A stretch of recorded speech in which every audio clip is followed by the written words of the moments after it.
Bueno, pues continuamos. Sí, vais tomando asiento, por favor, los que estáis todavía ubicándoos.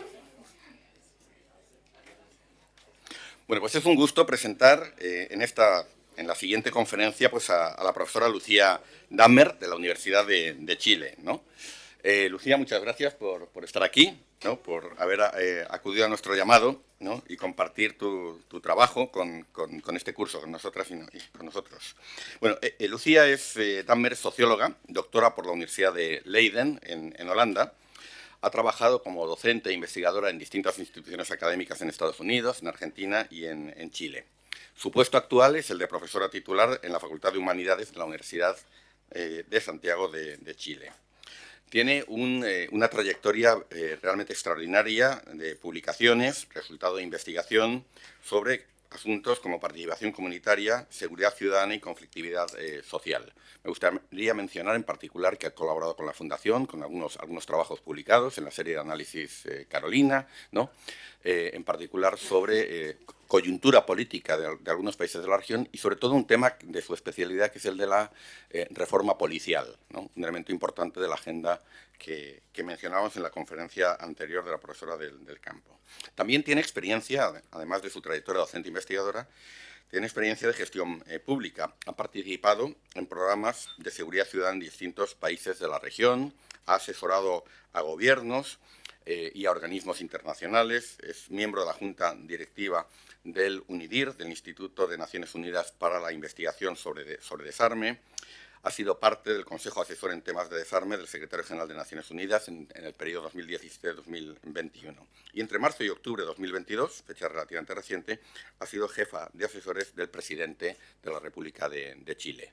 Muchas gracias, Lucía, y tienes la palabra. Bien, muchas gracias. Primera vez que me invitan, espero no sea la última. Quiero agradecer la invitación. Sí, fui jefa de asesores del presidente Boric y por eso tuve que renunciar a una estadía con ustedes, lo cual creo que es uno de los mayores regrets de los últimos años, pero sí que valió la pena. Quiero agradecer a todos y antes de partir quiero llamar la atención a las alumnas que están para que me hagan preguntas al final. He escuchado hartos muchachos haciendo preguntas estos 2 días y ya saben cómo es esto, que cuando uno no agarra la voz de jovencito, luego cuesta más. Entonces están todas invitadas y por supuesto los varones también, a hacerme todas las preguntas que quieran. Esta es una presentación, vino Javier que les habló de la alta política, ¿cierto? De los pasillos de Bruselas. Lo mío es el subterráneo. Lo mío verdaderamente es como la parte más oscura de la política real. Yo he trabajado en todos los países de América Latina, salvo en Venezuela. He trabajado con presidentes, ministros del Interior, jefes de policía. Muchísimos están presos por corrupción. Uno se suicidó por corrupción. Entonces, verdaderamente comparto perfectamente lo que se hablaba previamente respecto a las debilidades y los problemas estructurales de la mayoría de nuestros países. Al final voy a dejar, cuando termine con lo que había presentado, voy a dejar un espacio para hablar de los temas de democratización y los temas de la cooperación, porque ahí tengo unos puntos que pueden servir para el debate. Entonces, la presentación mía tiene que ver con el problema que más le interesa a los latinoamericanos, que claramente no es, digamos, la cooperación, ni el desarrollo, ni la democracia, sino es el delito, la violencia y el crimen organizado. Y eso no es algo particularmente positivo, pero es lo que hay hoy día, ¿no? Y en ese sentido agradecí mucho la invitación porque creo que es uno de los temas que todos ustedes tienen que saber. Porque cuando uno llega a América Latina, muchas veces llega con algunas miradas respecto a los problemas institucionales o a los problemas sociales o a los déficits, pero en realidad sumergido allá abajo hay otros temas que son de importante resolución. Vamos a partir con lo más amplio, que son las violencias, ¿no? La violencia no es una sola, son múltiples. En el caso latinoamericano, somos el continente más violento del mundo, por encima de continentes donde hay guerras. Como se dijo acá de algunos de los compañeros, efectivamente nosotros tenemos países con tasas de homicidio más altas que países que hoy día están en situación de guerra. Representamos más o menos el 8% de la población y el 30% de todos los homicidios del mundo. En los últimos 15 años se ha matado a más o menos 2,5 millones de personas en toda la región. Y ese es un problema, digamos, fundamental que sirve para caracterizar la región. Sin embargo, no es nuestra única violencia, sino que hay otras violencias estructurales que son parte de lo que hemos estado conversando previamente, y son las violencias contra las mujeres, que se mantienen en el mundo virtual también. Seguro que lo van a discutir hoy día en la tarde, pero la violencia contra las mujeres en política, en el mundo virtual, la violencia contra las mujeres líderes en el mundo virtual es sistemáticamente mucho más alto que contra los hombres. Y ese es un problema que arrastra a nuestra sociedad, y aunque no lo crean, también se vincula con la forma como se construyen nuestras democracias. Tenemos un aumento creciente de la violencia en el espacio público. Yo creo que se estudió poco, pero post-COVID esto ha aumentado. La cantidad de casos de maestros que han sido atacados, extorsionados, abusados por padres en los colegios, por los alumnos en los colegios, como que el mundo del colegio se ha convertido en un espacio ya no de socialización, sino de mucha violencia. Y por supuesto todavía tenemos situaciones enormes de violencia estatal. Y cuando hablo de violencia estatal no solo hablo de violación sistemática de derechos humanos, digamos, Venezuela, Cuba, Nicaragua, ¿cierto? Esto tenemos a todos lados, sino también a una violencia estatal que tiene cárceles donde ni uno de los presos de América Latina prácticamente tiene sus derechos medianamente protegidos, ¿cierto? Las cárceles son lugares donde uno evidencia lo que decía Esther previamente, que la justicia sí efectivamente es distinta para los ricos que para los pobres. No hay un rico preso. Casi en ningún lugar, pero en América Latina seguro que eso es una evidencia. Entonces, parte de los problemas que tenemos es que no solamente la ciudadanía ve al Estado como un Estado ineficiente, como un Estado segregador, como un Estado corrupto, sino que un importante número de latinoamericanos ve a el Estado como un Estado violento, ¿cierto? Yo no recuerdo el número exacto, pero en Brasil, si hay alguien de Brasil acá, en Brasil la policía brasileña mata gente en niveles muy importantes, que los llama muertos en enfrentamiento, pero la otra persona está desarmada. Entonces, en realidad es un eufemismo, ¿cierto?, que ha ido creciendo en muchas regiones, en muchas partes de América Latina. Y perdón por los gráficos en inglés, pero aprovecho de decirles que mi libro sale el próximo mes, que sacaba los datos, y está en inglés, y es sobre las políticas de reforma policial, así que de ahí aproveché de sacar los últimos datos. Miren, la tasa de homicidios viene bajando en la región, principalmente porque ha bajado en los países más grandes, sobre todo Colombia, ¿cierto?, que tenía unas tasas de homicidio de las que ya no podía subir, ¿cierto? Medellín en su momento, Brasil también un poco, pero efectivamente todavía estamos en unos niveles que son niveles epidémicos. Así se llama cuando uno sobrepasa el nivel que en el mundo tiene 5,6 por cada 100.000, y nosotros ahora estamos en el 2020, estamos en 16, que es un número medio ficticio porque en realidad ya empieza a agarrar un poco el problema de los datos del COVID, pero en realidad vamos a estar entre 16 y 18 en lo que viene del tiempo. Si uno mira, estas son las figuras de datos oficiales 2020, entre paréntesis, incluso los datos de homicidio hay que mirarlos con cierta sospecha. ¿Okay? Los datos de homicidios no son una verdad completa, porque en muchos países, por ejemplo, los muertos en manos de la policía no se suman. En muchos países, lo que en Chile se llama el hallazgo de cadáver, no se suma. Entonces, si la policía va andando y encuentra un muerto con un balazo, no lo registra como homicidio, lo registra como hallazgo de cadáver, ¿cierto? Entonces, bueno, sirve para la comparación internacional de clima de negocios. Pero en todo caso, ahí los datos que hay, imagínense, la tasa mundial es 5, mírense cómo está Venezuela, entre paréntesis, la tasa de homicidio intracarcelario en Venezuela es 100. Las tasas de homicidio intracarcelarios es la demostración clásica que el Estado no existe, ¿no? Porque si ahí, donde estás protegido por el Estado, te matan, en una posibilidad doble que en la calle, bueno, estamos realmente en otro planeta. Honduras, México, Colombia, bueno, y al final, ahí está el promedio mundial, Argentina, Chile y Nicaragua. Argentina hoy, 2023, tiene 7,8. Chile hoy tiene 7,4, parece. Y son como de los países, y alguien también lo mencionaba previamente, que han empezado a crecer, ¿no? En términos de sus complejidades. ¿Qué es lo más importante, digamos, más allá de esas figuras? Uno de los problemas más importantes del homicidio o de las violencias en América Latina es que incluso en los países súper seguros, uno tiene 3 o 4 barrios que están bajo el comando de alguna organización criminal, donde las tasas son 60 cada 100.000. O sea, uno sí tiene, contrario a lo que pasaba hace 10 años, que hace 10 años probablemente Costa Rica, Chile, Uruguay, tal vez algún país más que se me pueda pasar, no tenían estos barrios, digamos, complejos. Hoy día todos los países tienen barrios donde la capacidad estatal está disminuida, si no ha desaparecido. Hablemos de Estado de Derecho, ¿cierto? Esa gente que vive ahí, controlada por el crimen organizado, se pregunta, ¿qué es el Estado de Derecho? Y bueno, es el que le pone, ¿cierto?, las mafias muchas veces. Voy a tratar de dividir acá la presentación en 2 problemas, que son 2 problemas distintos pero asociados. Uno, lo que vamos a llamar los delitos cotidianos. El robo, el hurto, el robo de carteras, no sé, el robo de vehículos. Y el segundo, que ya es la criminalidad organizada. Después les voy a explicar bien por qué esta diferencia conceptual es muy importante para pensar no solamente la cooperación, sino también para pensar las políticas públicas nuestras para poder enfrentarlo.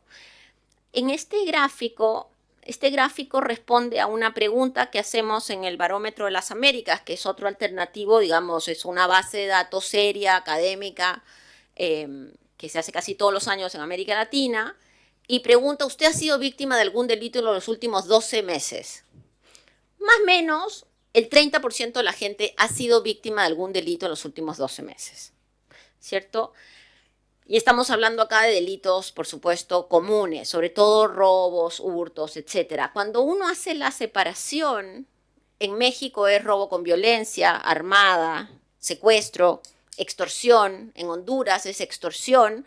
Y probablemente en algunos países que tienen altos niveles de victimización, como Chile o como Uruguay, todavía es el robo del celular, el robo de la cartera. Entonces hay una diferenciación criminal. Pero la realidad es que los latinoamericanos en general, 1 de cada 3 ha sido víctima de un delito en los últimos 12 meses. Y eso es bien alto. Pensando que el rol principal del Estado, como bueno, lo discutimos desde Weber en adelante, ¿cierto? ¿Cuál es el rol principal del Estado? Bueno, cobrar impuestos y luego darnos seguridad. Entonces, si 1 de cada 3 no tiene seguridad, ¿por qué va necesariamente creer del Estado? ¿Cierto? Que es como característicamente su rol principal. Y si a eso le ponemos, digamos, los temas de crimen organizado que vamos a ver después, aún más difícil.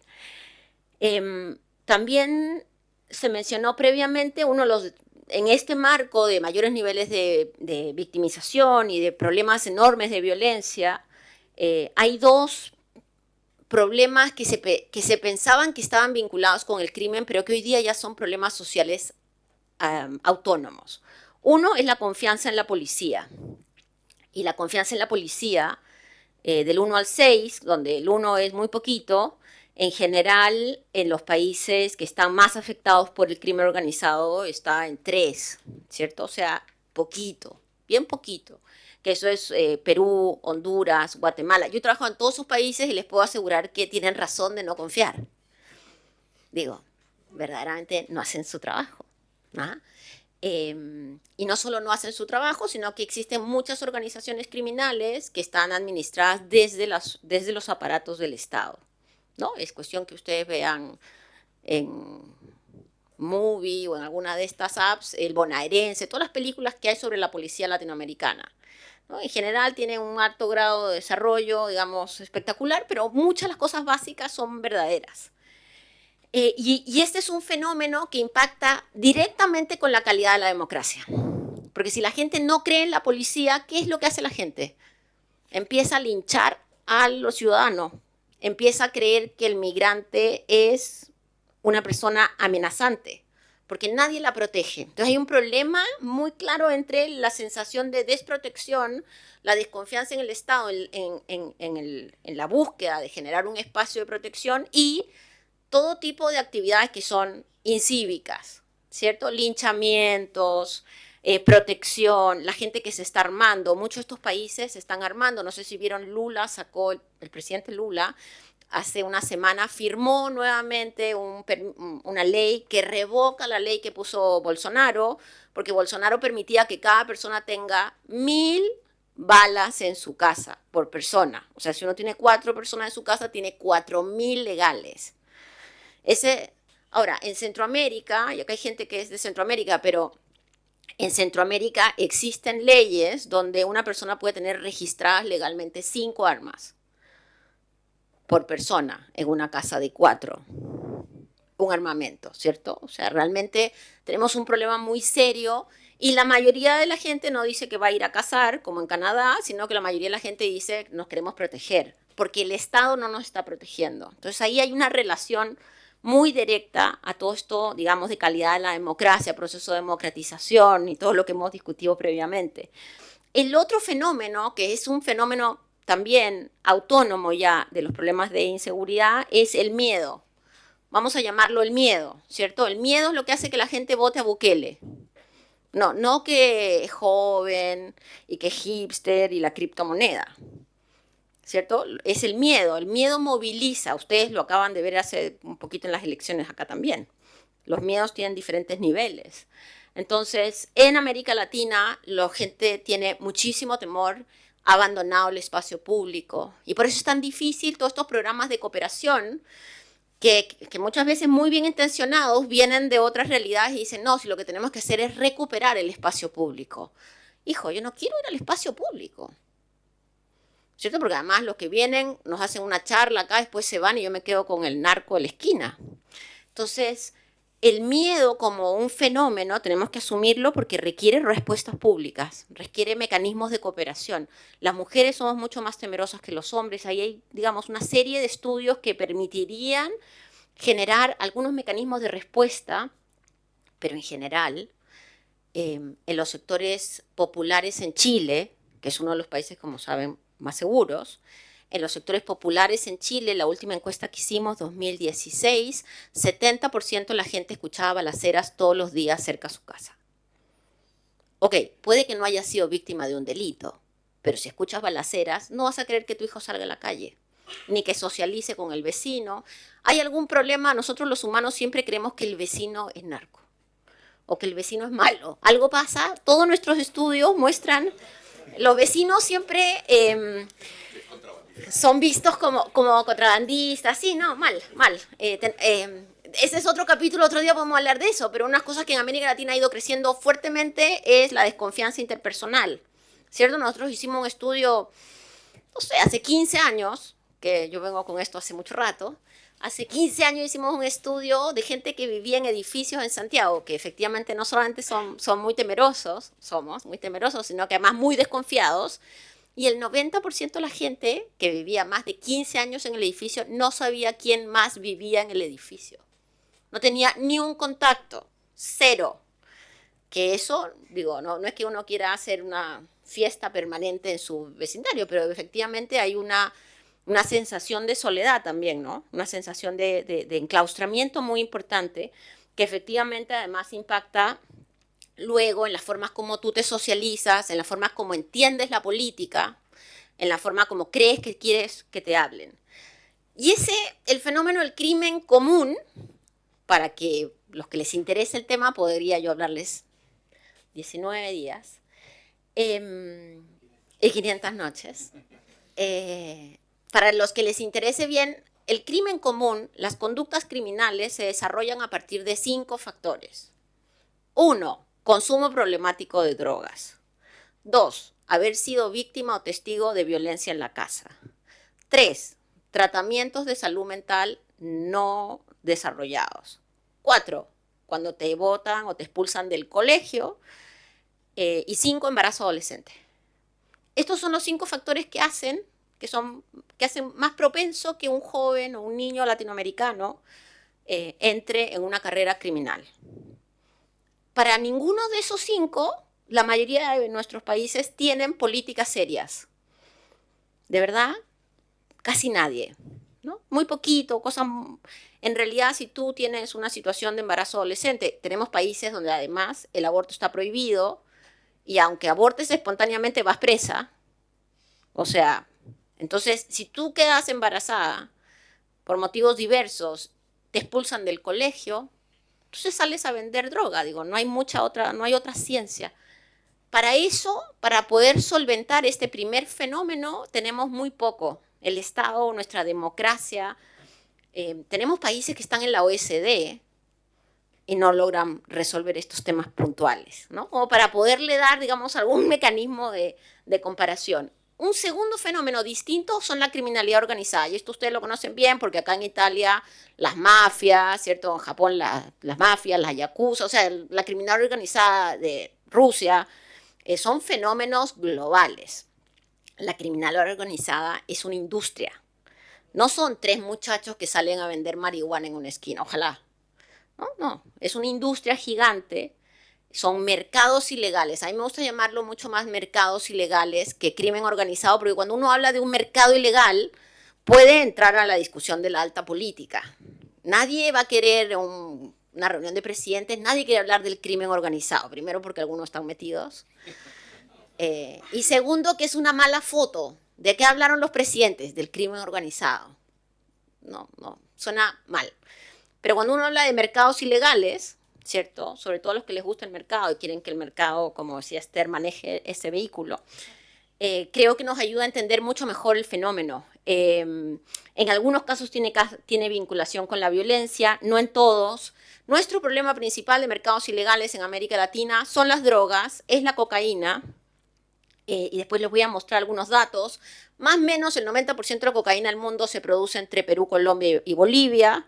Más o menos el 90% se sigue consumiendo en Estados Unidos. Como esto es una industria, si estuviéramos hablando de chocolates, ustedes estarían comprando unos camiones para llevar el chocolate de un lado al otro, ¿cierto? Bueno, eso mismo hacen los narcotraficantes, que lo que se dan cuenta es que acá hay un mercado pujante, muy fuerte, que ahora además está creciendo acá en Europa, que se desarrolla a partir de las debilidades estatales, ¿no? O en el alero de las debilidades estatales. Además tenemos una incremental producción de amapola para la heroína, marihuana en México, y ahora todos los precursores químicos para el fentanilo, que como saben es esta nueva químico de moda, que viene de China, pero vía México sube hacia Estados Unidos. Tenemos un fenómeno muy particular además, y es que con la COVID-19 aumentó el consumo interno en casi todos nuestros países. Aumentó todo tipo de consumo interno, ¿cierto? Pastillas, remedios, no sé, antidepresivos. También el consumo interno y la salida más dificultosa y la bajada de la demanda de cocaína en Estados Unidos ha generado una sobreproducción. La buena noticia para los consumidores es que la cocaína pasó de costar más o menos $900 el kilo a 240. La mala noticia es que esto, como cualquier mercado, desestabiliza a los vendedores. Entonces, ¿qué es lo que podemos esperar en América Latina en los próximos años? Mucha violencia. Porque ahí, ¿cierto? Los mercados se están desestabilizando, se están buscando nuevas rutas, en fin. Pero además de la criminalidad organizada de las drogas, tenemos minería ilegal. ¿Dónde va el oro que sale de Colombia y de Perú? A Suiza.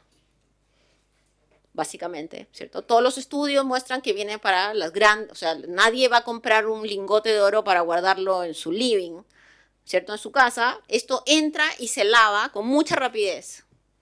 Y tenemos muy poquitas capacidades para poder agarrar ese oro. Es verdad que mucho del oro falso o el oro ilegal peruano entra por Bolivia y Bolivia lo regulariza, que ese es otro fenómeno. Pero además de la minería ilegal, tenemos un problema enorme de tala ilegal. Seguro lo vamos a ver después cuando vean los temas medioambientales. Uno de los 3 principios que José Antonio nos ha comentado tanto, la Amazonía se está deforestando por muchos motivos, pero uno de ellos es tala ilegal y el otro es las repercusiones de todos los químicos de la producción de drogas, ¿no? Tenemos tala ilegal, minería ilegal, tenemos un tráfico de migrantes gigantesco y un fenómeno de trata de personas que ha aumentado también de forma significativa. Si no, a los que les interesa ese tema, péganse una leída a todos los informes que han salido sobre qué pasó con los haitianos en América Latina, que han ido de un lado al otro y ahora están en Estados Unidos, todos llevados, ¿cierto? ¿Qué está pasando en el tapón del Darién, donde hay muchos cubanos y venezolanos, ¿cierto? Hay unos documentales muy interesantes de cómo gente que la llevan como girando por toda América Latina, no unos burreros. Lo que quiero que piensen es que estos no son unos burreros. Son organizaciones criminales que tienen abogados, que tienen contadores, que tienen mecanismos para lavar los dineros y que al final del día logran deteriorar las capacidades institucionales porque tienen mucho dinero, ¿cierto? Y creo que ahí eso se vincula muy bien con lo que decía Esther previamente de los partidos políticos, ¿no? Que yo no sé si lo puse acá, pero lo voy a mencionar.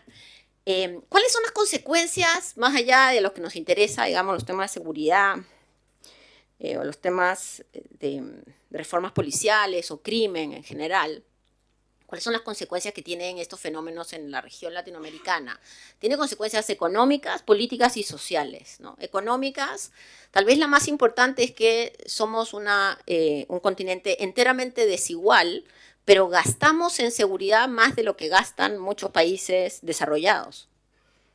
O sea, los niveles de gasto en seguridad que tiene México, que tiene Colombia, con todo el apoyo que le da Estados Unidos, no estamos hablando de decenas de millones de dólares, sino de centenas, miles de millones de dólares depositados en la capacidad de respuesta al fenómeno del crimen, que por supuesto, y si alguien quiere me puede preguntar del tema de las drogas, porque no, es otro capítulo, digamos, pero por supuesto eso hace que eso no se invierta en luchar contra el problema, digamos, de la salud mental, del consumo abusivo, ¿cierto?, la violencia intrafamiliar, sino que se concentre ahí un poco en el sistema de justicia, pero acá sí me gustaría hacer una relación con lo que decía Esther. Efectivamente, no porque hayamos metido miles de millones en el sistema de justicia está mejor.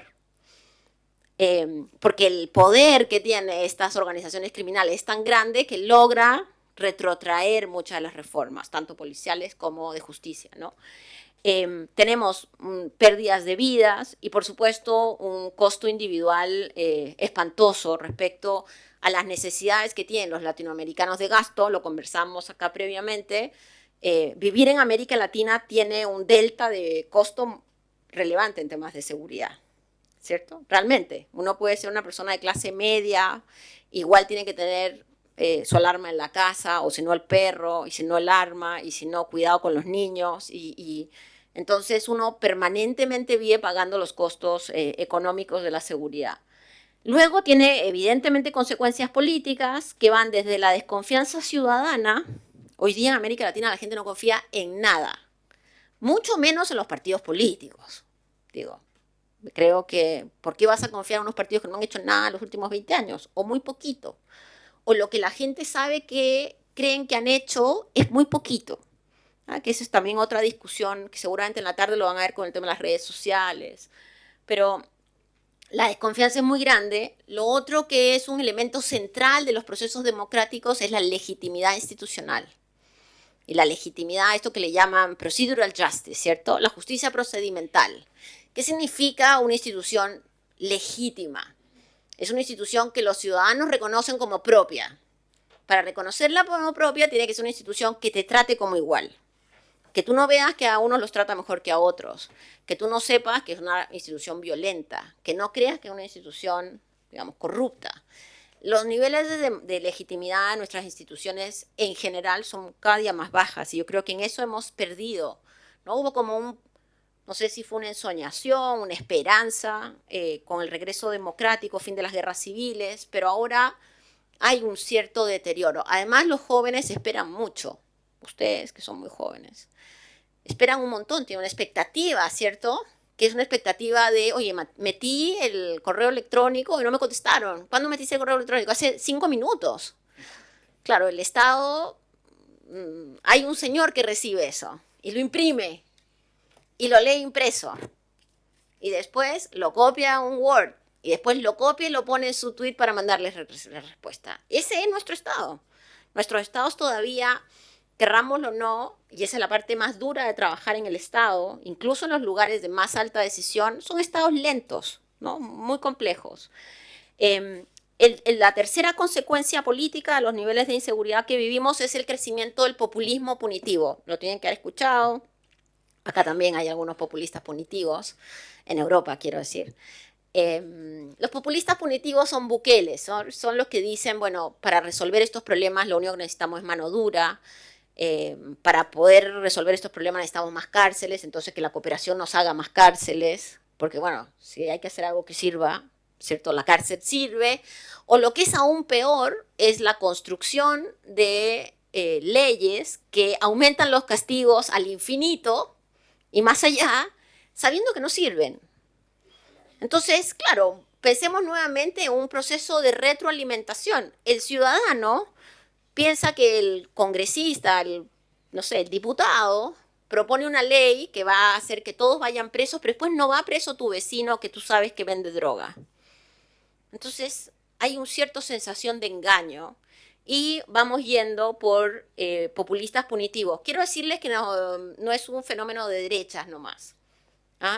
Populistas punitivos hay en toda la región, en todos los países, en todos los gobiernos.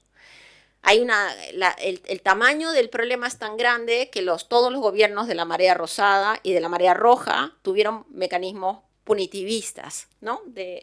Después de Tony Blair, con esta idea de no solamente contra el crimen, sino contra los orígenes del crimen, ha habido muy pocos que hayan tenido la actitud de decir, bueno, sí, tenemos que luchar contra la estructura y no solamente contra la evidencia por encima. Y esto, el último punto es la consolidación de esto que O'Donnell llama las zonas marrones, ¿cierto? Los que son cientistas políticos. O'Donnell es un cientista político latinoamericano muy famoso, ya mundial, digamos. Y efectivamente las zonas marrones, y esto creo que es bien relevante, no es que el crimen organizado crezca en América Latina en lugares donde no está el Estado. El crimen organizado crece en lugares donde está el Estado, al alero del Estado, con participación del Estado. Entonces, ¿cierto? Porque uno tiende a decir, no, lo que tenemos que hacer es traer el Estado. Acá hay una zona donde no hay policía, tenemos que traer a la policía. No, sí hay policía. Pero la construcción que hay de gobernanza y la gobernabilidad está dada de una forma distinta que en otros lugares. Por eso es que hay que hablar más de zonas marrones o zonas grises que el tema del abandono estatal, que por lo pronto en la mayoría de los países diría que no es así. Y en consecuencias sociales tiene evidentemente un descontento con la democracia. Esto lo hemos conversado de largo, si quieren lo podemos discutir luego. Y hay una clara limitación del uso del espacio público por todos lados. Bueno, esto en general no son unos temas que nos vinculaban con Europa, ¿cierto? Salvo que venía alguna gente de América Latina a robar acá y había como Interpol funcionando. Pero ahora sí tiene una vinculación clarísima con Europa. Y es que Europa empezó a consumir más cocaína que antes. Por motivos que, la verdad, me cuesta todavía terminar de entender porque hay literatura bien mixta. Este es el informe UNODC que se llama Cocaína 2023. Y lo que muestra es que la sobreproducción de cocaína de Brasil, que entra por Brasil principalmente, empieza a venir acá a Europa, ya sea vía África o vía directa, ¿cierto? ¿Qué es lo importante? Bueno, acá hay bastantes cosas que ya tienen que hacer acá, ¿cierto? Y eso, cuando uno mira la cocaína incautada en puertos marítimos, entre paréntesis, el 90% de la cocaína se mueve en barcos. Así que es no-brainer de saber qué hacer para enfrentar el movimiento de cocaína. Hay que meterse a los puertos, ¿no? Esto de andar persiguiendo al tipo con su mochila ahí no sirve. Es en los barcos donde están los grandes cargamentos. Y si ustedes ven ahí Rotterdam, Amberes, pero también Valencia, también Barcelona, en fin, lo otro no lo logro leer, la edad tiene unas consecuencias en términos de la vista, son todos puertos donde uno no podría decir que no hay Estado, donde uno no podría decir que acá lo que tenemos es una debilidad institucional democrática, ¿cierto? Entonces hay que empezar a pensar qué está pasando. Porque además, la teoría y la práctica muestra que en general uno siempre incauta el mismo porcentaje. O sea, si entran 100 kilos, uno incauta 10, y si entran 200, incauta 20. No es que siguen entrando 100 y uno es más efectivo en la incautación. Eso no sucede así en ningún lugar del mundo y acá no creo que sea una excepción.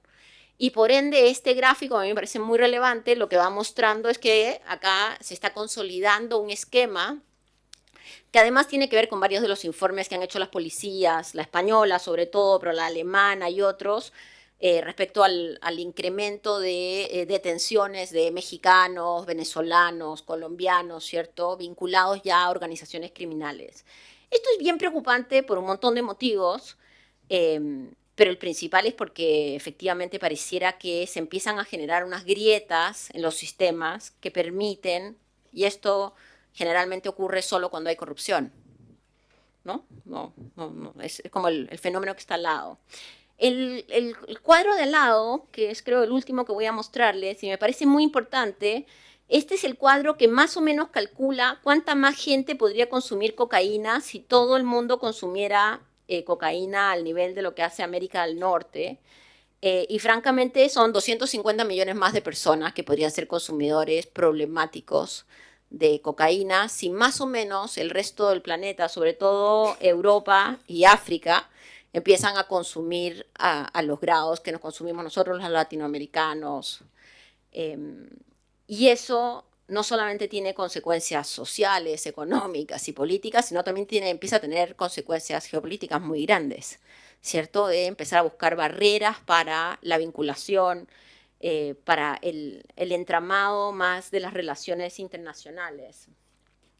Bueno, este diagnóstico, yo lo he hecho para esta clase, pero es bien parecido al de hace 5 años y al de hace 10 años. Solo va como empeorando en términos de los espacios marrones.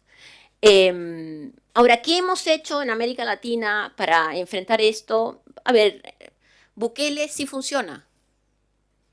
Bukele sí funciona. Ahora, las consecuencias es que va a ir preso por violación de derechos humanos tarde o temprano. Acuérdense de mí en algún momento en su vida, cuando este señor vaya preso. Porque efectivamente lo que está haciendo son violaciones de derechos humanos. Y ya aparece la gente muerta, no registrada, los tiene a los presos a una dieta de 800 o 1000 calorías al día para que no tengan energía para pelear. Por eso no pelean, pero los tiene desnudos y con 800 calorías al día. Bueno, además de una serie de violaciones, digamos, al Estado, pero ¿ha servido para disminuir el delito? Ha servido. Y alguien lo dijo acá, la tasa ha bajado y va a ser sustancialmente muy baja, y en los datos del Latino Barómetro, el mejor evaluado es él, y la democracia más valorada es esa. Es una donde no hay derechos para un porcentaje importante de la gente. Entonces también empecemos a preguntar qué entendemos cuando decimos democracia. No todos estamos entendiendo. Una cosa es la democracia mía y otra cosa es la democracia del pobre muchacho que está detenido en prisión preventiva y que nadie sabe dónde está. ¿Por qué lo de Bukele sirve y hoy día es tan importante? Porque todas las otras respuestas han sido malas. No porque no sirvan, sino porque han sido esporádicas. Han sido como los programas de la cooperación, francamente, ¿no? Ahora, ¿quién va a pedirle a la cooperación europea o a la cooperación americana que resuelva los problemas estructurales de un país? Bueno, si fuéramos colonia, pero no somos, ¿cierto? O sea, yo creo que también ahí hay que tener una cierta expectativa de lo que puede y lo que no puede hacer la cooperación, que es bastante realista. Ahora, la cooperación también tiene el problema que viene con un programa que es de este tamaño y dice vamos a terminar con el populismo penal. Bueno, si se pone ese indicador tenemos un problema, pero efectivamente nuestras respuestas han sido muy malas en términos preventivos, en términos de reformas policiales, en términos de reformas de la justicia. Han sido muy poco sostenidas en el tiempo. Alguien lo mencionó acá previamente, tenemos un problema gravísimo de falta de voluntad política. Los presidentes se mueven un poquito para tratar de hacer algo, inmediatamente que se dan cuenta que la ciudadanía se empieza a calentar y retroceden. El presidente Kirchner terminó con un militar en activo de ministro del Interior.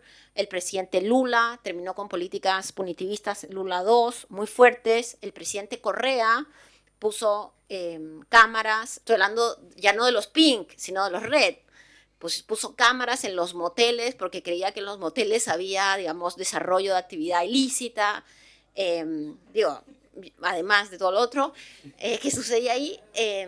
Entonces, digo, no ha habido una capacidad real de decir cómo vamos a hacer para enfrentar estos 5 problemas estructurales, ¿no? Son los 5 problemas que además están muy vinculados con los temas de desigualdad, en fin. Cuando las cosas mejoran, no sabemos bien por qué mejoran. Realmente es muy difícil decir. Hoy día Medellín tiene una disminución y algunos te dicen esto es Fajardo y sus capacidades de creación del urbanismo social y otros te dicen, mira, negociaron con los narcos y no hay homicidios, pero sigue habiendo la misma cantidad de venta de droga. Nos falta también un poco más de conocimiento en eso y por supuesto cuando empeoran, la política siempre dirá que es el otro político, pero tampoco entendemos muy bien qué está pasando. De las 50 ciudades más peligrosas del mundo, 30 están en México. México tiene la suerte de tener una enorme cantidad de población, entonces como el denominador es muy grande, su tasa es chica. Pero si uno sacara la tasa por esas ciudades, las tasas serían gigantescas. Entonces, estas consecuencias se mantienen. ¿Qué me preocupa a mí en relación a lo que hemos estado conversando? Que Bukele ya no solamente es una alternativa de mano dura, sino es una alternativa de lo que vamos a entender por democracia en la región, lo que vamos a entender por Estado de Derecho, que ya ni siquiera es the rule of law, sino que efectivamente es vamos a los malos, que es pura aportación de rostro además. Si tienes rostro de pareces malo, eres malo. Y por supuesto ese es un rostro joven, pobre, migrante, ¿cierto? Es un rostro muy conocido. Eso es lo que empieza a aparecer una y otra vez en la región como alternativas. Y por supuesto, como lo decía previamente, creo que en la relación con Europa, ninguno de estos problemas se va a resolver, se pueden reducir algunas de estas cosas, ¿cierto? En términos de la cooperación. Pero sí, evidentemente, se requiere también una voluntad política más grande para hacer un poco más frente a situaciones como las que se mencionaban previamente. O sea, uno se sienta en la alta política, en la mesa, con gente que después está presa por corrupción, ¿cierto? Que uno sabe que se está robando la plata del Estado todo el rato. Ahora, ¿qué es mejor? ¿Dejarlos afuera de la mesa y que terminen siendo, digamos, un país que finalmente hace lo que quiere sin apoyo, sin ninguna revisión internacional? No, yo creo que es mejor tenerlos dentro de la mesa, pero es necesario recuperar algunos indicadores de cooperación o de vinculación internacional que sirvan. Lo último es que evidentemente más allá de la relación con Europa, este es un problema que demuestra la incapacidad que hemos tenido los latinoamericanos en términos de los espacios regionales, ¿cierto? La OEA no existe, no existen mecanismos regionales para enfrentar estos fenómenos. Ninguno de estos fenómenos, imagínense, la droga que sale de Perú y llega acá, a Rotterdam, no viene una express, va por 5 o 6 países. El migrante haitiano que llega a Chile pasa por 6 países. Entonces, la incapacidad de la mirada más regional es la que está haciéndonos pagar un poco los costos de esta situación. Gracias.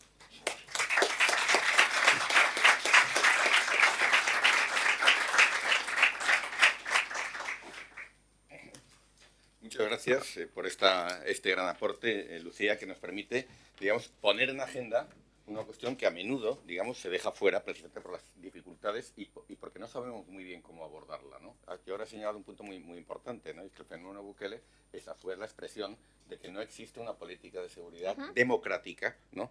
Que respete derechos y que sea viable, ¿no? En fin, y eso es una llamada de atención justamente a la necesidad de formular esas políticas que incluyen, como bien has dicho, la dimensión de cooperación internacional es fundamental, ¿no? Porque un fenómeno que es transnacional no puede ser enfrentado por definición con respuestas nacionales, ¿no? Entonces esa dimensión pues es clave, ¿no? Y bueno, y también hay otra dimensión que has tratado que me parece importante y que va en la misma línea de lo que hemos señalado desde ayer, ¿no? La necesidad de reconocer que son problemas compartidos, ¿no? No quiere decir que luego hablemos de ellos, a lo mejor no podemos, pero igual que la crisis, la erosión de la democracia o las transiciones hacia el cero neto en materia de sostenibilidad, no son problemas de ellos a los que nosotros tenemos que ayudar desde una visión norte-sur tradicional que pudo haber en otra época, sino que son problemas compartidos que, por supuesto, reconociendo asimetrías, reconociendo distintas capacidades y responsabilidades, pero requieren de un abordaje conjunto, ¿no? Y esto es algo que también está señalado en la cumbre, que en los documentos de la Comisión, este enfoque de problemática compartida, de una relación más horizontal. Por supuesto, insisto, hay asimetrías, pero que tenemos que abordar conjuntamente. Bueno, creo que tenemos muchísimos elementos para la discusión, ¿no? Destacaría también, por cierto, ahora recordaba cuando Calderón lanza la guerra contra el narco, ¿no? Despliega las Fuerzas Armadas, que es el último resorte del Estado. Detrás de las Fuerzas Armadas no hay nada más, salvo que pienses en las Fuerzas Armadas de otros, ¿no? Pero sí, ese es el último resorte del Estado, y aquello fracasó, ¿no? Y se decía que lo primero que en ocasiones hacía las Fuerzas Armadas, el ejército mexicano, cuando llegaba a una localidad, era detener a la policía local. Una guerra contra el narco es una guerra del Estado contra el Estado, ¿no? Así es. En esa dimensión. Entonces, también contemplar que efectivamente hoy tenemos, cuando hablamos, por ejemplo, del caso de Guatemala, ¿no?, del Pacto de Corruptos, Guatemala se llegó a hacer un experimento internacional extraordinariamente avanzado, que fue la CICIG, ¿no?, la Comisión Internacional para enfrentar la impunidad, con el aval de Naciones Unidas, y lo que hoy llaman muchos guatemaltecos el Pacto de Corruptos, logró expulsar a ese organismo internacional precisamente para tener las manos libres. Y bueno, estamos viendo el proceso en el que están ahora de unas elecciones que están siendo atacadas sistemáticamente, ¿no?, por esos grupos organizados, pues, para digamos, viciarlas desde el principio. Bueno, era ese pequeño comentario. Tenemos muchos elementos, ¿no? Entonces vamos a ir dando la palabra. Erika en primer lugar, tenemos después a Pablo, por allí detrás, David y ¿tu nombre? Sí. Y Paula en cuarto lugar. Luego hacemos una segunda ronda, si les parece. Sí, a mí me da como para una semana charlando con... Claro. No, quería hacer, lo primero, un nexo con el tema de Esther de esta mañana, que es el tema de democracia, y un poco apelar a lo que el problema del Estado como un actor violento también. Esto es un problema no resuelto, y hay algunos autores, por ejemplo, Arias y Goldstein, que a mí me gusta trabajar con su concepto de pluralismo violento, ¿no? No son democracias, son pluralismos violentos, porque el Estado es esencialmente violento, y en esa falta de acceso a la justicia, por ejemplo, o en esa justicia solo para unos, es violento, las cárceles, lo que tú describías. Y este pluralismo violento nos lleva también a ver el militarismo, que es la otra pata de esto, ¿no?, que es muy paradójico, porque la gente el Estado ha sido violento, es estructuralmente violento, históricamente violento, pero resulta que los presidentes civiles necesitan rodearse de militares para conseguir la confianza ciudadana. Pero esos militares han sido los violadores de derechos humanos en muchas situaciones, ¿no? Lo cual es terriblemente paradójico. Ese concepto, cómo pelean el concepto de orden y de miedo, y de hay otros que hay que contener dentro de la sociedad, pero al mismo tiempo esas fallas están buena parte en esa contención militarista y de mano dura, que ha sido de larga data en el continente. Entonces, ese era uno de los puntos. El segundo punto es la adecuación de los mercados criminales. A mí también me gusta, y creo que tienes toda razón en plantear, no hablar de crimen organizado, porque el crimen organizado es una categorización muy populista y que habla muy poco del fenómeno. Es mercados criminales, pero hay un punto interesante de esos mercados criminales, que es la adaptación, porque los mercados justamente lo que hacen es aprovechar las ventajas. Y aquí tenemos un enorme riesgo regional, que es el de generalizar lo que está ocurriendo en un sitio y creer que lo que pasa en un sitio es lo que pasa en otro. Que haya más crimen en Chile no se explica por los mismos factores que hay más crimen en Colombia o en México. Hay una particularidad muy importante del mercado criminal. Y esta tiene también con lo que hablabas con Europa. Esta adaptación continua a los mercados criminales tiene que ver con procesos que están ocurriendo dentro. No es solamente el aumento del consumo, es que hay un cambio en la estructura de ese mercado criminal y de los monopolios. Entonces, ¿qué pasa cuando los carteles colombianos grandes se diluyeron? ¿Por qué está entrando a Europa? ¿Por qué ahora hay laboratorios en Europa? ¿Qué tiene que ver eso con el cambio de las estructuras criminales, las alianzas y la búsqueda de vacíos en los estados, incluyendo los estados europeos, ¿no? Pero son vacíos muy distintos, ¿no? Yo creo que también ponías muy bien, no todo el mundo tiene una falta, está igual, y Esther también lo había dicho correctamente. Luego hay otro punto, hay una cosa que me interesa porque no mencionaste, que es el cambio de política de drogas, la posibilidad, sí. Porque aquí hay un tema, ¿no? Y es la captación del espacio de las políticas por parte de la visión norteamericana, de la política de drogas y del marco internacional, del régimen internacional de drogas.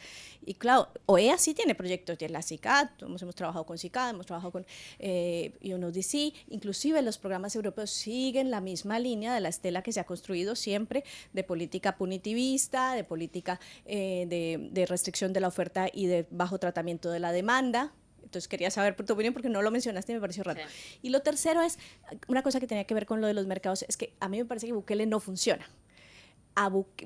La estrategia de Bukele funcionó en El Salvador, que es distinto. ¿Por qué? Porque el mercado de El Salvador es muy distinto, el mercado criminal, al de otros. Y esa estrategia ahí funcionó porque justamente eso, las maras salvadoreñas tienen eran más depredadoras del sistema social que ligadas con los grandes crímenes organizados. Trabajan para los carteles mexicanos, pero en realidad su arraigo fuerte es en el sistema social. Y de hecho, sí, hay la extorsión, la pequeña extorsión, de hecho. Y de hecho, si uno divide, y esto es una cosa que hizo el Faro hace unos años y el Banco de El Salvador, ver cuánto producían, cuánto era la economía del crimen organizado y dividirlo entre la cantidad de mareros, y no viven de la mara. Cosa que en otros crimen organizado, como ¿no? Las grandes estructuras, es obvio que es para vivir de eso y para sacar rentabilidad. Ahí hay una componente social muy clave que tiene que ser entendido y por eso nos permite generalizar esa respuesta, y esa era parte de la falla a largo plazo de que este modelo se puede generalizar. Esas eran mis preguntas. Gracias. Sí, Pablo. ¿No? Sí, podéis. Álvaro, puedes hablar. Gracias.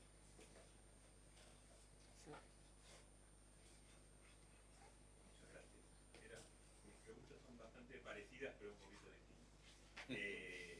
La primera tiene que ver con esto también de las drogas. Tengo la impresión, porque estoy en un mundo más o menos progresista, de que el progresismo se enamoró un poco de esta idea de legalizar las drogas como una especie de solución mágica de todo y creer que hay una solución, ¿no?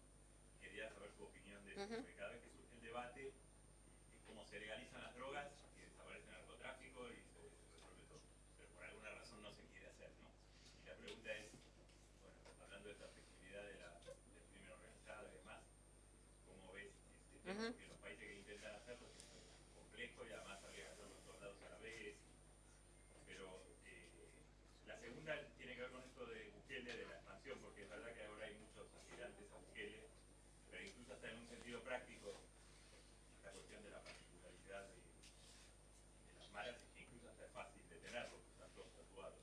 Entonces casi como que es una cuestión, mientras que con los narcos o con otros crímenes organizados no andan con un tatuado. Así, ¿no? Entonces la encarcelación de masa, como hizo Bukele, que tiene como el 60.000 personas. Ya 10% de los jóvenes están presos. Es como bastante particular con ese sistema de las maras, ¿no? Y la última te quería preguntar de la policía, porque efectivamente en América Latina parece haber una dificultad para reformar los policías en casi todos los países, y en Chile sí. Lo idealizamos como Uruguay, que siempre lo tenemos ahí como, que es un caso recién hablamos, que Uruguay siempre aparece como un país súper bien. Con una buena marca país, pero por ejemplo, según por los datos que salen en la prensa, es el país con más gente en la cárcel en proporción a su población. Pero la pregunta es si había algún ejemplo interesante. Se mencionó antes lo de Nicaragua. En Argentina está la frase siempre que la policía no combate el delito, sino administra el delito. Administra, sí. No se puede hacer mejor o peor.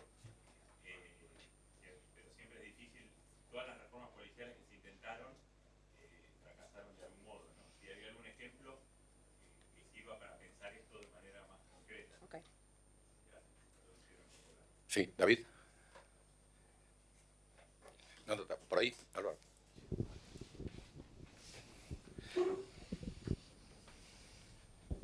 Hola, buenos días. Muchas gracias por su intervención.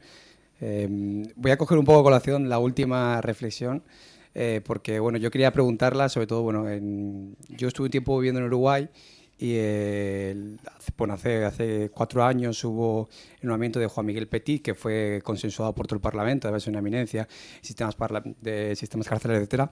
Y claro, o sea, el debate es que durante el gobierno de Mujica se legalizaron las drogas blandas y bueno, hubo ese gran debate social y ahora mismo hay una tasa de encarcelamiento mayor que nunca. Entonces, claro, de un Estado que supuestamente tiene unas políticas públicas tan eficientes o una estatalidad, digamos, que da respuesta a muchas necesidades de la ciudadanía, se está complementando toda esa problemática social con iniciativa, digamos, de la sociedad civil. Es decir, hay una iniciativa o un movimiento que lleva ya 4 o 5 años, que es Nada crece bajo la sombra, de intentar, digamos, dar respuesta a todo ese problema, digamos, de la criminalidad, de la poca asistencia preventiva o de iniciación social de los presos, sobre todo jóvenes analfabetos.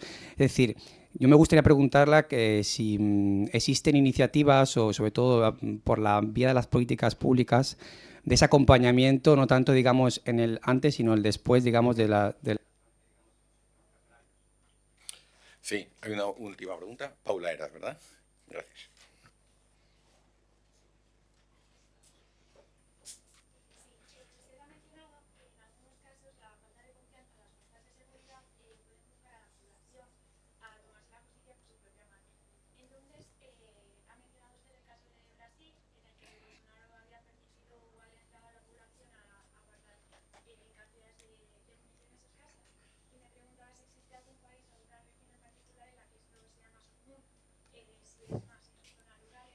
Ujú.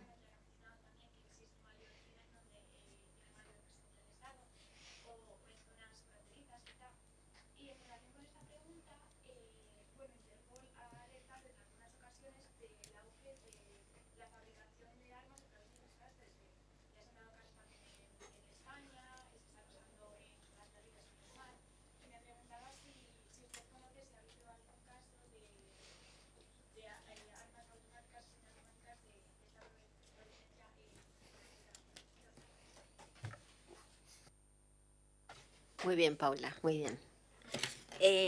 A ver, varias cosas. Bueno, gracias por las preguntas. Como les dije, podría hablar de esto toda la vida, así que no hay ningún problema. No, estoy de acuerdo, Erika, que Bukele no tiene una solución, pero vende una solución. Y esto es como cuando, no sé, o sea, tal vez no te sirve el televisor de 2000 pulgadas, pero cuando lo ves te parece lindo, porque no tienes televisión. No tienes el espacio para colgarlo, pero ojalá pudieras tenerlo. Y el problema que tenemos es que en Perú, en Chile, por todo Centroamérica, la gente sale y dice, bueno, ojalá tuviéramos un Bukele, ¿cierto? Si bien efectivamente, insisto, Bukele va a ir preso por violador o por lo pronto va a ser investigado por violador de derechos humanos, porque además, en general, todos los autócratas siempre tienen como un momento de autoamor donde se les va la mano. Y este es un autócrata, o sea, es un autócrata elegido por el pueblo. Esa es una cosa muy rara en esta cosa, pero efectivamente él agarra a unos militares, va y se mete al Senado, digamos, tiene una serie de actitudes, decide que las empresas no van a pagar impuestos, acaba de hacer un redistritaje que pasó como de 250 municipios a 100 tanto, porque se le ocurrió a él, digamos, gerrymandering en el formato más básico de Estados Unidos, donde va a ganar, obviamente, con este nuevo redistritaje, va a ganar él, pero hay una cierta visión latinoamericana, ha viajado muy rápido. Si bien las democracias no viajan, las instituciones no viajan, hay cosas que sí viajan. Ya ha viajado mal y muy rápido el fenómeno Bukele, ¿no? Entonces, a uno puede no gustarle. Yo escuchaba a Dylan, me parece que dijo, ¿qué vamos a hacer para que nuestros valores, ¿cierto?, los quieran los demás? Bueno, a veces hay que preguntarse si nuestros valores son de un grupo muy pequeño. Nuestros valores democráticos, de accountability, transparencia. No sé si toda la ciudadanía cree que eso es mejor. Hay gente que dice, mira, qué pena si se tienen que morir unos cuantos, algo estarán haciendo, pero yo quiero vivir tranquilo. O sea, como que existe un poco ese canibalismo social hoy día. En parte porque el Estado no es sólido, yo creo, ¿cierto? En parte por eso. Para el tema de drogas, yo particularmente soy ultraliberal y liberalizaría todo porque creo que, francamente, cuando uno mira el consumo de alcohol, que es probablemente una de las cosas que peor le hacen al organismo, o las pastillas, no las pastillas químicas, ¿cierto? Las de los rave y eso, sino verdaderamente las pastillas, los remedios. En Chile creo que el 70% de los niños han tenido acceso a un psiquiatra que les ha recomendado consumo, no sé si consume, pero les ha recomendado consumo de tranquilizantes. O sea, tenemos una sociedad que busca de una u otra forma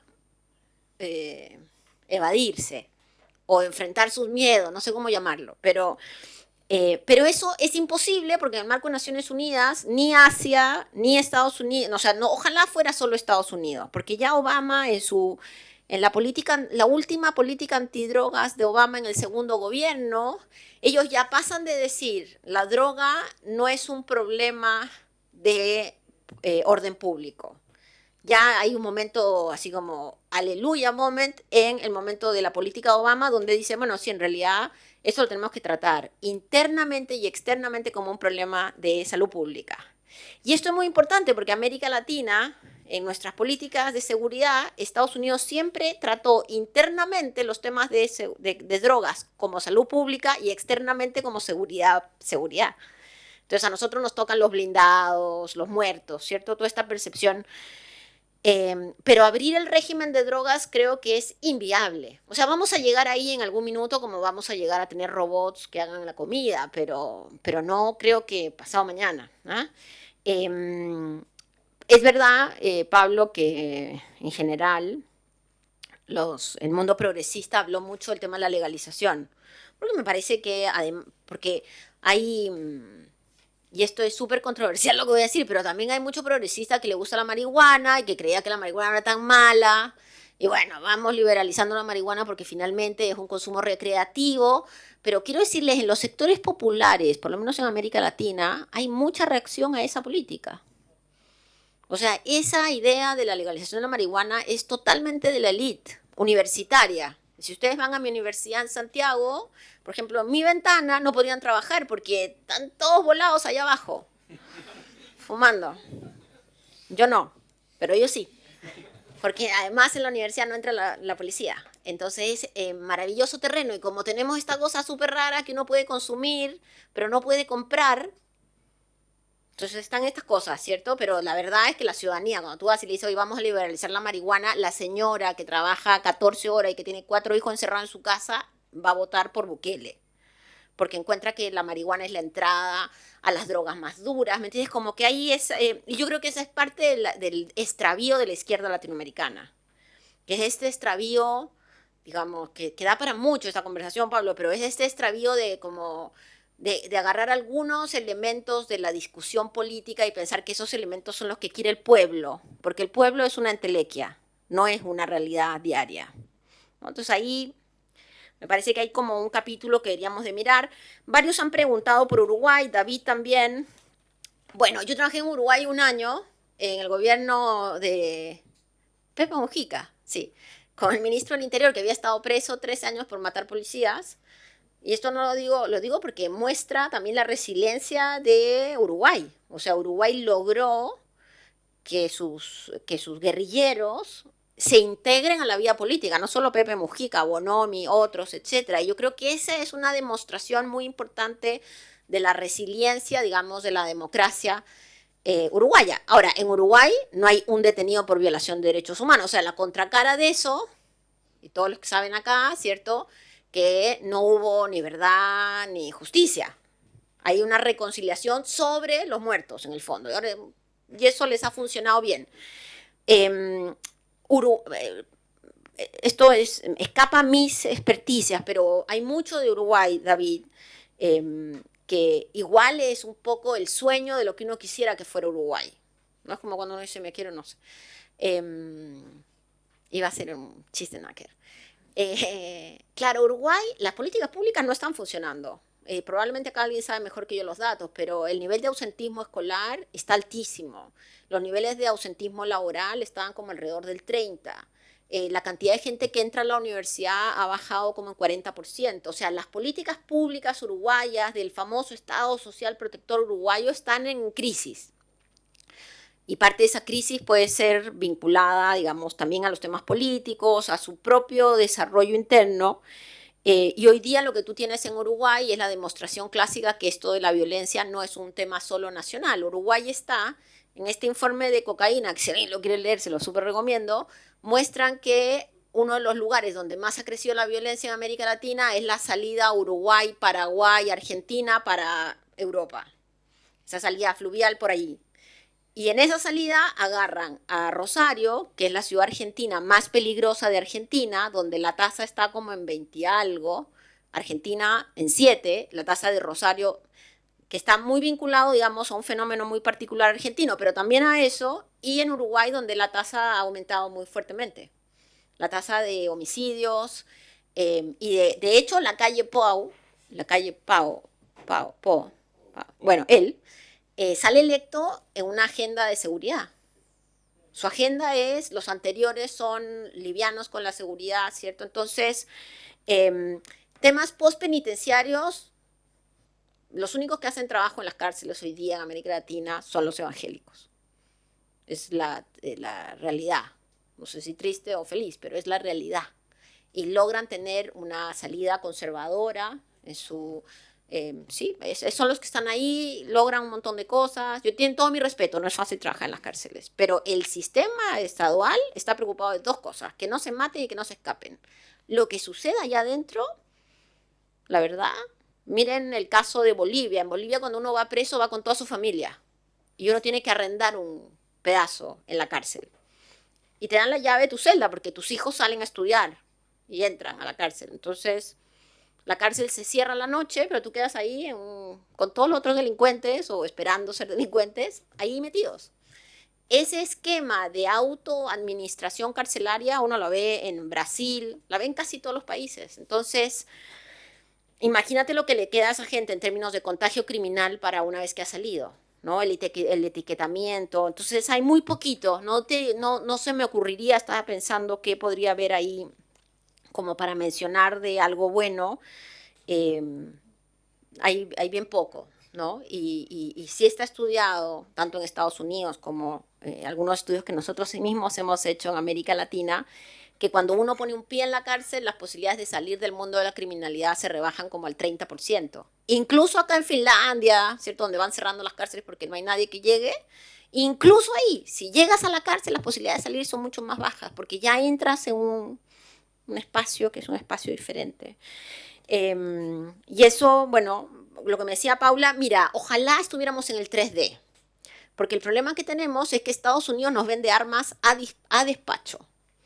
O sea, las armas que hay en México, y por eso que ahora el gobierno mexicano, una actitud extraña pero interesante, le puso una denuncia a los que hacen las armas en Estados Unidos, en un tribunal gringo, ya como una medida desesperada, porque uno de los problemas que tú tienes, creo que el 70% de los homicidios mexicanos se hacen con armas que vienen de Estados Unidos.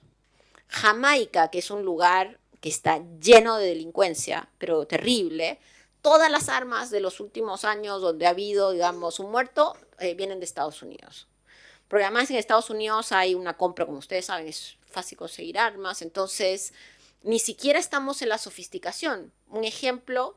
en Chile, por mucho tiempo, se hablaba del concepto de armas hechizas, que no sé si existe acá ese concepto, pero es el personaje que con un tubo y un poco de pólvora hace su propia arma.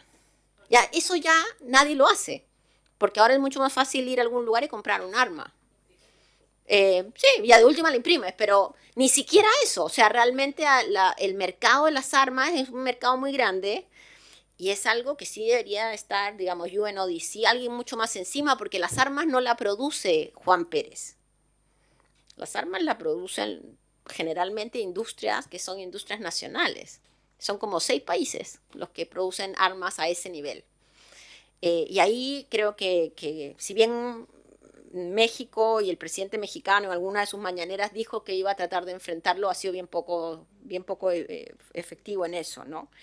Hay un tema que este es el último, que acá además está un libro que tiene que ver con eso, ya, yo no lo mencioné, y es la militarización En la desesperación, la gente recurre a los linchamientos o al cuidado o la autoprotección y los gobiernos recurren a los militares. Los militares hoy, como nunca en América Latina, tienen niveles de reconocimiento altísimos, altísimos. Yo creo que nunca habían tenido este nivel de apoyo, legitimidad, reconocimiento. Nosotros en Chile, con un presidente de izquierda, no de centro-izquierda, de izquierda, tenemos militarizada la frontera y tenemos un estado de excepción constitucional hace 1 año y medio en el sur para proteger a los ciudadanos en el conflicto con el pueblo mapuche. Porque ya nadie sabía muy bien qué hacer, entonces ahí están los militares. Y uno entra a 1000 kilómetros abajo en Santiago y entras a una zona donde hay Irak, digamos, unos militares, unos convoy. No estamos hablando de Bukele, estamos hablando, ¿cierto?, en el amplio margen. Y eso es parte de un proceso donde también tiene que ver con lo que decía Esther previamente, de una debilidad de nuestras democracias gigante, ¿no? Porque ya a cualquier problema uno piensa que los militares la va a solucionar. El último ejemplo, el presidente Andrés Manuel López Obrador, hubo un problema en el metro, en el subterráneo, un problema de violencia, y dijo que se lo entregó a los militares. Entonces ahora los militares están a cargo de proteger el metro. Entonces, en términos del Estado de Derecho y las capacidades que tienen las Fuerzas Armadas, que, digamos, en definición clásica, están a cargo de las fronteras y lo que está más allá de las fronteras, ahora tienen unos niveles de injerencia fundamentales. Y miren las fotos de los últimos semigolpistas, ¿quiénes están sentados atrás?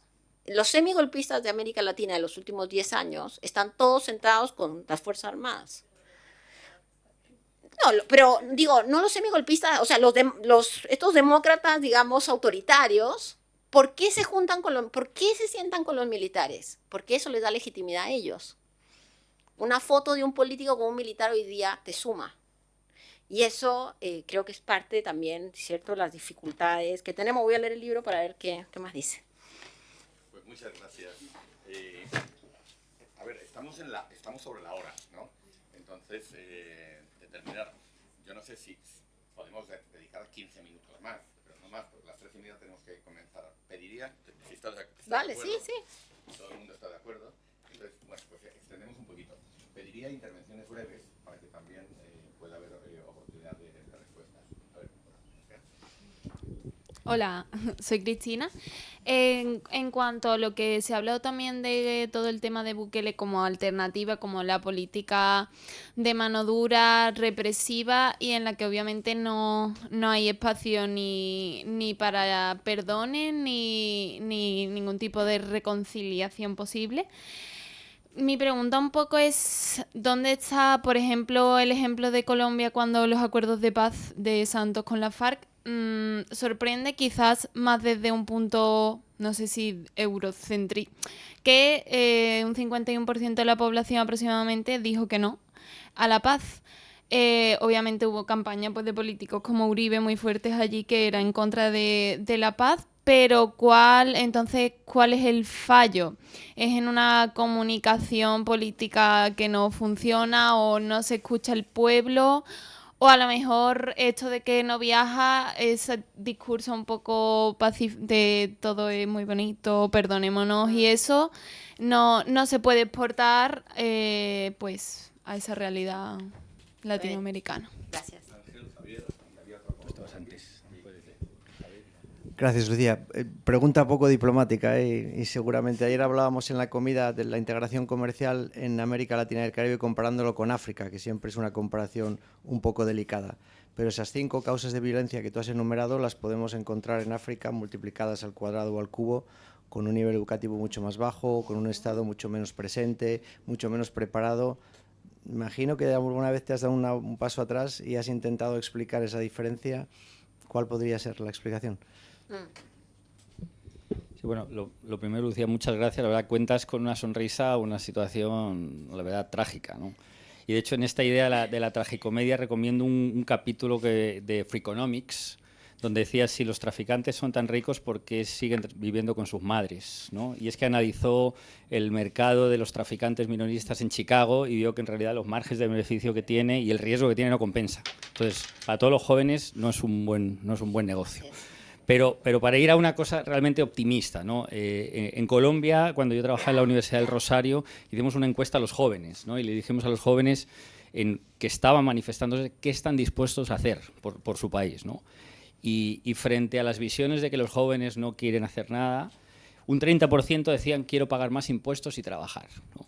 Un 40% decía quiero hacer voluntariado, hacer donaciones y me interesan mucho los temas medioambientales, y solamente un 2%, y estoy citando los números, dijeron no voy a hacer nada, ¿no? Entonces, ¿hasta qué punto esta desconexión con las instituciones es que estamos imponiendo a los jóvenes una relación con el Estado que es en la que nosotros crecimos y la que crecieron nuestros padres, pero no la suya? Gracias. Tenemos dos preguntas aquí detrás. Hola, mi nombre es Cristina. Yo quería preguntar por la violencia contra la mujer y sobre todo los feminicidios, que al final en el contexto latinoamericano pues entran en conflicto, sobre todo el tema de la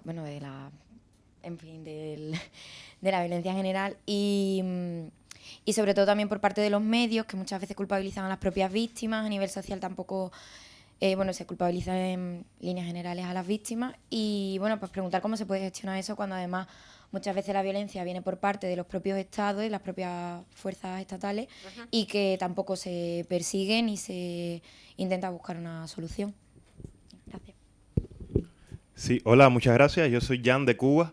Y básicamente, ¿no?, lo que usted hacía referencia, a la profe Esther también, y ayer el profe Sanahúja, y bueno, varios de los compañeros, sobre la violencia estatal, ¿no? En Cuba, en mi país, hace 2 años, en julio de 2021, hubo una gran manifestación, como hacía décadas no existía. Entonces hubo como una esperanza, el pueblo salió a las calles a protestar, exigir la democracia. ¿Y qué pasó? Pues el gobierno, junto con los militares, reprimieron, mandaron a muchísimos jóvenes, compañeros de universidad, etcétera, a la cárcel, más de 10 años, por tratar de exigir la libertad, los derechos.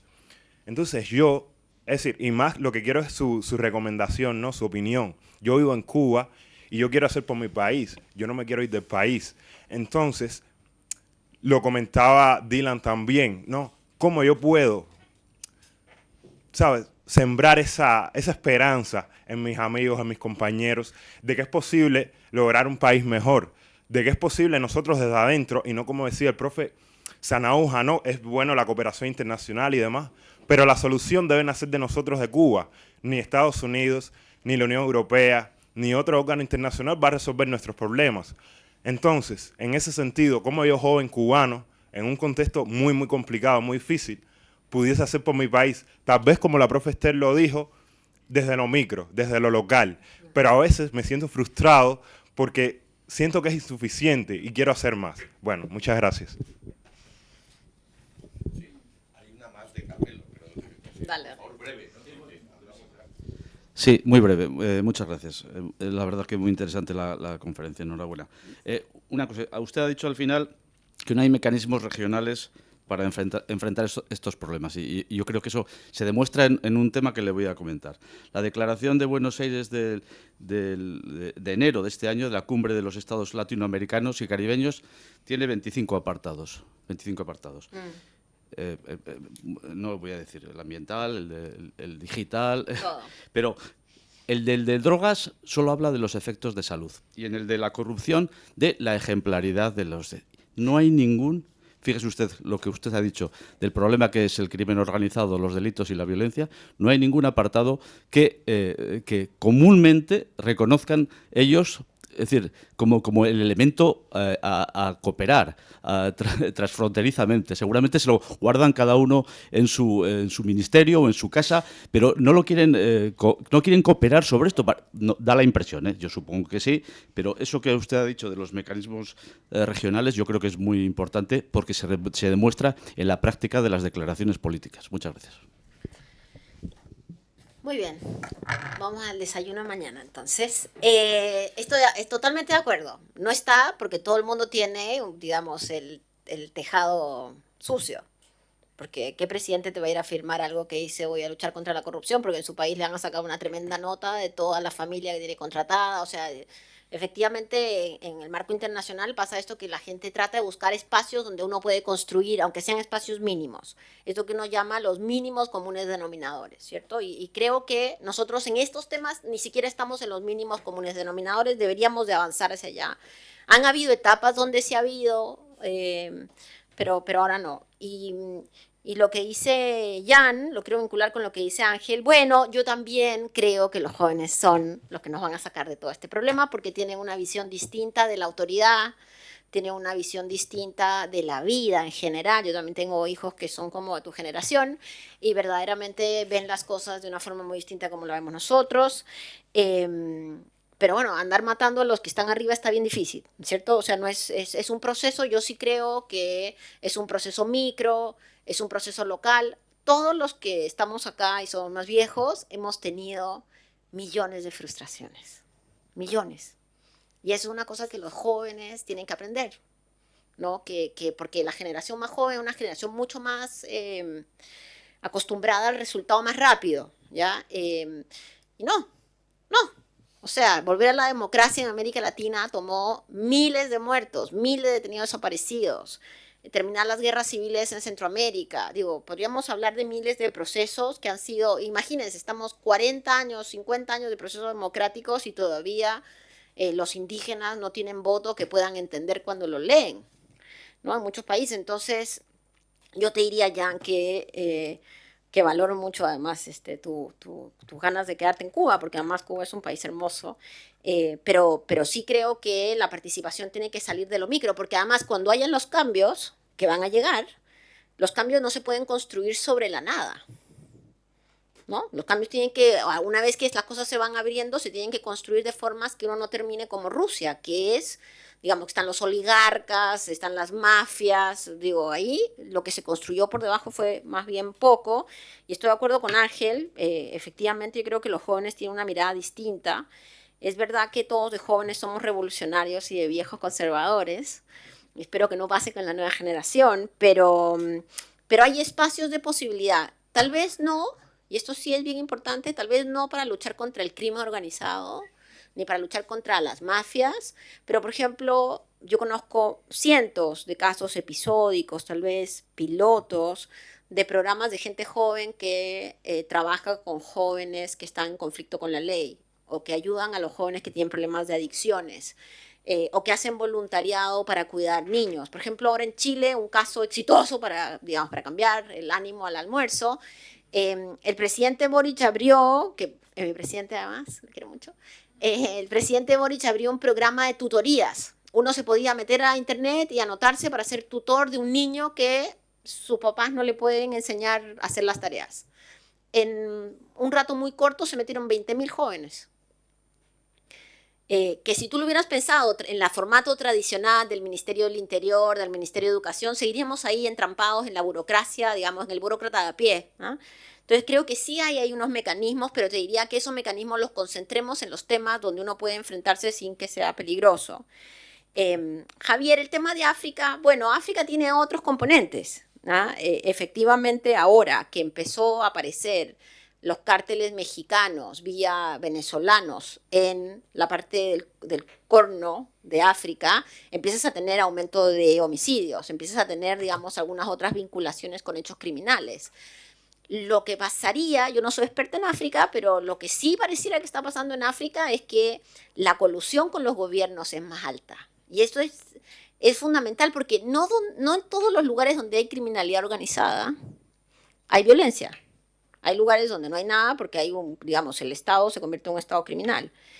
Y por otro lado, cuando tú tienes niveles enormes de desigualdad y pobreza, por ejemplo Bolivia, tampoco Bolivia es un país que tenga altísimos niveles de violencia. Y ha sido muy estudiado de violencia criminal, tiene otras violencias. Ha sido muy estudiado, ¿por qué? Y es porque en definitiva los niveles de desigualdad, digamos, sacando al 1%, todo lo otro es súper chato pobre, Entonces, al final del día, eso pareciera que juega un rol ahí. Habría que mirarlo más en detalle.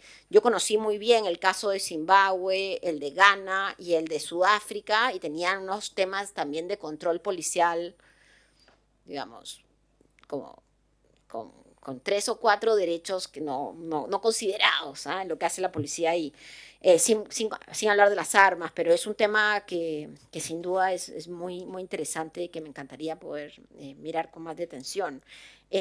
Las dos Cristinas, gracias por las preguntas.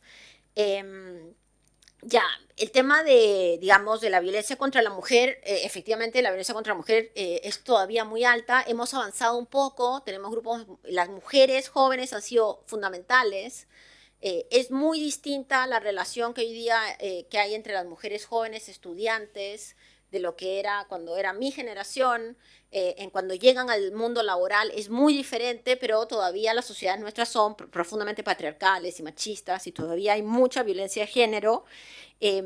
Solo lo dejo como un titular. En muchos temas, la discusión más punitivista también está yendo hacia atrás en los temas de género. Los medios de comunicación juegan un rol, sí, pero creo que es un fenómeno ultracultural, ¿no? Es como en México, yo no sé si todavía siguen diciendo, pero en México cuando uno estaba casada con un hombre con el que no quería estar casada, lo que te decían tu mamá es, esta es la cruz que te toca llevar. Y esa es la cruz que a uno le toca llevar, te pegue o no te pegue, ¿cierto? O en Perú todavía está este dicho que hay un amor que es el amor verdadero, que es el que te pega. Entonces hay como unas cosas culturales muy fuertes. Hay varios libros que yo les sugeriría para la gente que quiere leer estos temas de cómo la violencia en el crimen organizado es mucho peor contra las mujeres que contra los hombres. Y eso es algo que se está viendo por todos lados. Eso también se ve en los temas, digamos, de mano dura. Y termino con Cristina. El tema de la paz en Colombia, digamos, eso es un capítulo aparte. Lo que sí creo es que para los gobiernos que no van por la mano dura, entre paréntesis, ningún programa de mano dura ha funcionado. Ni la super mano dura, ni la recontra mano dura, ni nada de las manos duras, que así se llaman los programas, que se han implementado en América Latina. Pero lo que hemos sido es muy ineficaces en mostrar por qué queremos otros programas, ¿cierto? Entonces, en el caso colombiano, el tema de la impunidad quedó como muy marcado. Luego se nos vende como garantistas, ¿cierto? Como a favor de los derechos humanos de los criminales. Pero también reconocer que en el fondo la política, y con esto vuelvo a juntarme un poco lo que decía Esther, o sea, al final del día la política no puede hacer política desde la televisión y desde las redes sociales. O sea, la política tiene que volver a lo que sí en los 70 se hacía muy bien, ¿cierto? Que era tener un pie en la calle, con la iglesia, con quien sea, pero tener una relación uno a uno con ese vecino que no lo vas a convencer por un Twitter o por un gran eslogan, sino que lo vas a tener que convencer en el, como le dicen los políticos, en el amase cotidiano, ¿cierto? En la conversación. Y de eso hemos ido perdiendo mucho en la región, no sé acá, pero en la región se ha perdido mucho, ¿no? Nuestros partidos políticos son totalmente hidropónicos, tienen poquita raíz, y esa poquita raíz hace que el ciudadano entienda, crea en el Facebook, entienda más o menos lo que le suena, y por supuesto eso hace también que los discursos más violentos o punitivistas se consoliden. Gracias.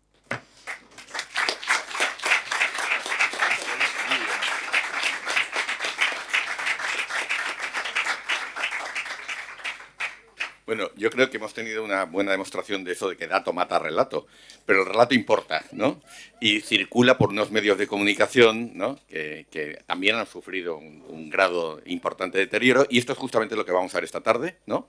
Entonces quedamos emplazados, 3:30, continuamos con los trabajos del curso. Gracias. Muy bien. Gracias, estuvo entretenido. Ha estado muy bien, está fluyendo estupendamente y bueno, y las preguntas también. Muy bien, sí. Mucho interés Viste y que hay muy buenas, algunas complicadas, sí, hay que intentar que las mujeres